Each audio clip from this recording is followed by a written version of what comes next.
Em nome do Pai, do Filho e do Espírito Santo. Amém.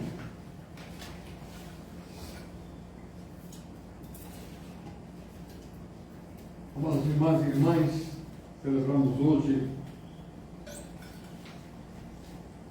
a festa da Ascensão do Senhor, que no nosso calendário litúrgico foi na quinta-feira, mas pela bênção do nosso bispo nós podemos celebrar este domingo, e celebramos este domingo, sétimo domingo de Páscoa, que é chamado Domingo dos Santos Padres do primeiro concílio ecumênico. Então, estas duas celebrações estão profundamente conectadas. Aliás, temos que lembrar que o calendário litúrgico que a Igreja vive e ensina nos mostra que todos os eventos do calendário litúrgico são os eventos do caminho da nossa vida em Cristo, da nossa santificação, do nosso pertencimento à Igreja. É inconcebível que muitos cristãos ignoram estas festas, que são grandes parâmetros da vida espiritual. Então, comecemos pela ascensão do Senhor. Deus, na sua infinita misericórdia, Deus Pai, envia seu Filho e envia o Espírito Santo para a nossa salvação.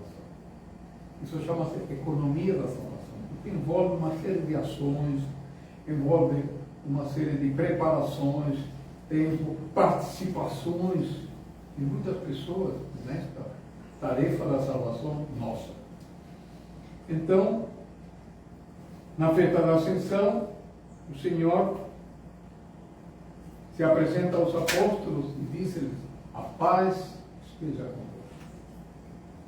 Os padres da Igreja interpretam que nós não podemos abrir nosso coração para as perturbações, para as distrações, e que nós temos que ter paz.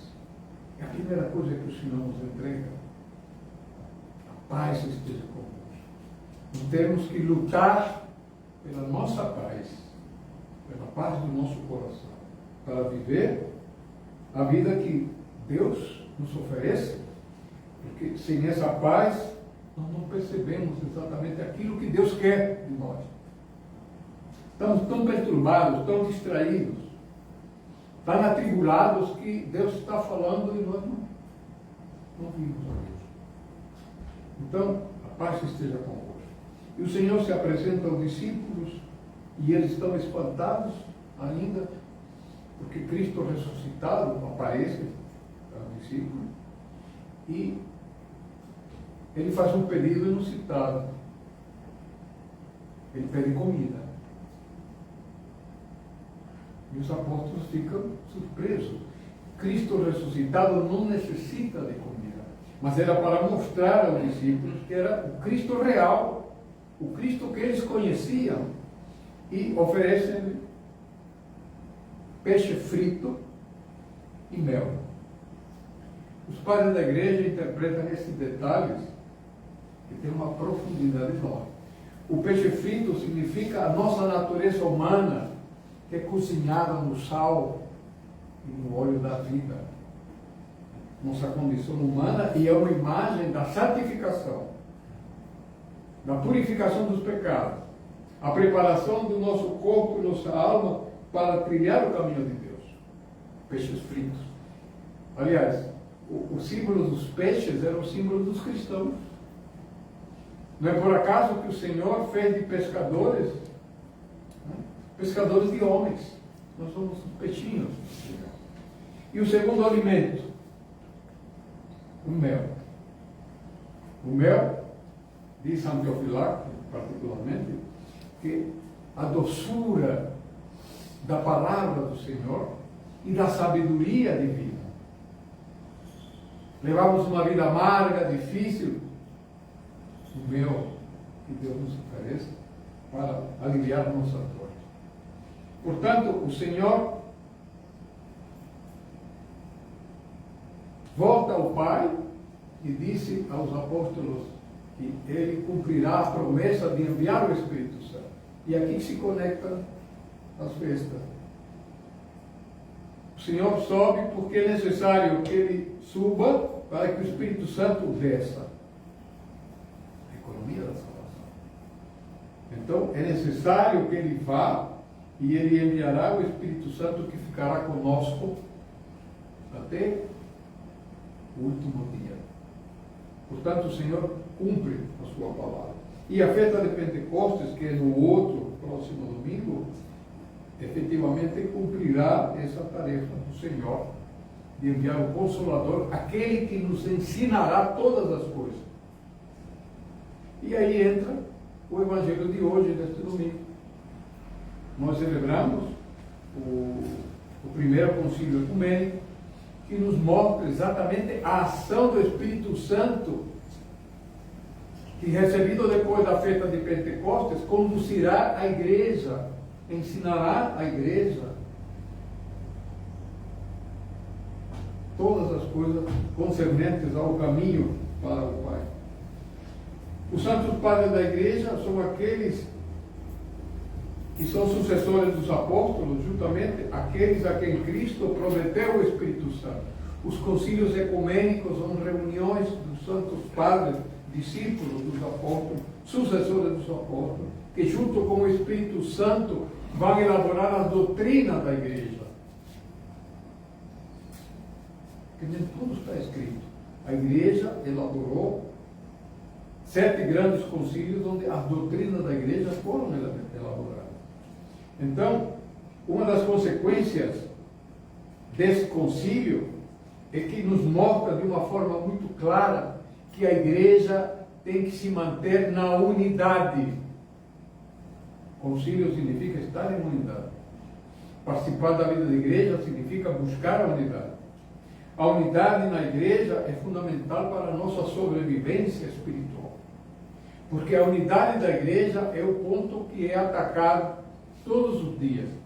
A divisão na igreja, a separação, os conflitos, as crises, o ciúme, tudo isso que é humano, né, é uma tarefa para dividir a igreja. A igreja nunca esteve livre dessa praga historicamente. Né? Aliás, essa história já começou no paraíso. Nossos pais no paraíso tinham comunhão, unidade com Deus. E essa unidade foi quebrada pelo pecado, pela desobediência. Entrou um outro elemento ali que quebrou a unidade do homem com Deus. E isso acontece na igreja todos os dias. Essa obra do separador, que é um dos nomes do adversário, está buscando exatamente quebrar a unidade do homem com Deus. Boicotando, aconselhando de uma forma equivocada todas as nossas ações na igreja, e as igrejas não estão livres disso. Um dos piores pecados contra a igreja é a divisão. Isso é fato. A divisão na igreja tem provocado grandes perdas espirituais. E uma das consequências dessa perda, dessa unidade, eu chamo, por exemplo, eu vou dar alguns exemplos concretos, as igrejas cismáticas, aquelas que se separam da igreja e acusam o outro lado de não ser ortodoxo, de não ser perfeito, de não ser conforme a tradição da igreja, isto ou o outro, julgam a uma parte da igreja e a condenam. Isso é um pecado. Nós temos que buscar a unidade o tempo todo. Nós não podemos condenar ninguém. Temos que buscar a unidade. Isso é um esforço, isso é muito difícil. Mas só com a ajuda do Espírito Santo nós conseguimos manter a unidade da igreja.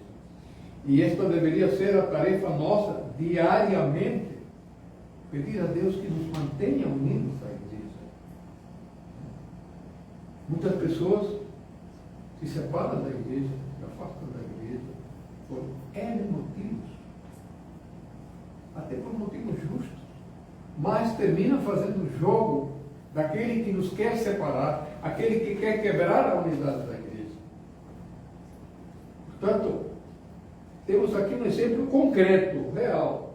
Cristo sobe na festa da Ascensão, promete o Espírito Santo vem, o Espírito Santo dirige a igreja, mas nem todos atendem a esse pedido, a essa condução do Espírito. Porque é necessário oração. E neste Evangelho de hoje, João 1, desses 7, 1, 13, é chamada oração sacerdotal. É a oração que Jesus Cristo pronunciou como sacerdote que é entre Deus Pai e os homens. Deus, Cristo sacerdote, está pedindo sempre pela unidade da igreja, está pedindo por cada um de nós. É o nosso sacerdote, é perfeito, santo, puro, é Jesus Cristo. Portanto, ficar atentando para os defeitos, os pecados dos padres é uma distração. É um logro. Porque o sacerdote real é Jesus Cristo. É em nome dele e por ele que nós estamos aqui celebrando esta Sagrada Liturgia. Pelo nosso bispo, pelo nosso padre, pelo nosso monge, estamos aqui celebrando a liturgia por graça de Deus. Porque Deus quer nos manter, que nenhum deles se perca, diz o Evangelho de hoje. Então, isso é uma tarefa muitas vezes negligenciada na igreja. A unidade da igreja é deixada de lado, muitas vezes. É uma grande tentação. Motivos e razões nunca faltam. Mas a unidade da igreja, o amor pela igreja, é que mantém a todos nós unidos na igreja. E a oração é o instrumento, é o meio. E repare que Jesus Cristo não necessitava rezar. Cristo não necessitava orar, mas vivia orando e rezando. Por quê? Os padres da igreja respondem de uma forma muito simples, claro, para nos dar o exemplo de como se mantém a unidade com Deus. É pela oração. E reparem que a oração, uma das primeiras coisas das pessoas, os cristãos, que nós muitas vezes abandonamos, é a oração. Ah, estou cansado. Ah, eu estou descrente. Eu estou fraco. Eu estou isso, estou aquilo. Sim.